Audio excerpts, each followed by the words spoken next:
Equipment breakdown during demolition can totally wreck your day if you are not prepared, so knowing how to avoid it is key.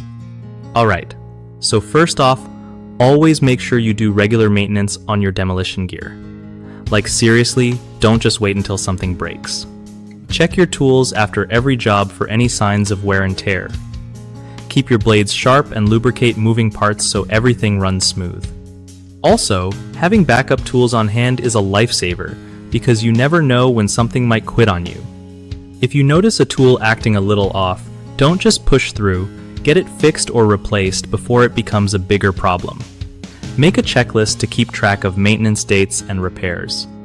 When you store your equipment, keep it somewhere dry and safe from dust or moisture that could cause rust or damage. Lastly, train everyone on your team to handle tools properly to avoid unnecessary breakdowns. One of the biggest mistakes people make with demolition equipment is skipping regular maintenance, which leads to unexpected breakdowns and costly delays.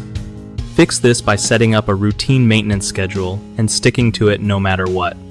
Another common issue is not having backup tools ready, so when something fails, the whole project grinds to a halt. The fix here is simple. Always keep spares of your most crucial equipment.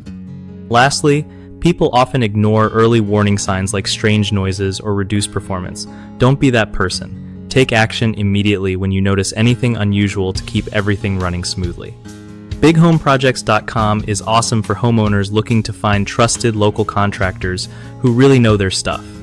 Plus, it helps contractors connect with people who need their services, making it easier to get work lined up without all the hassle.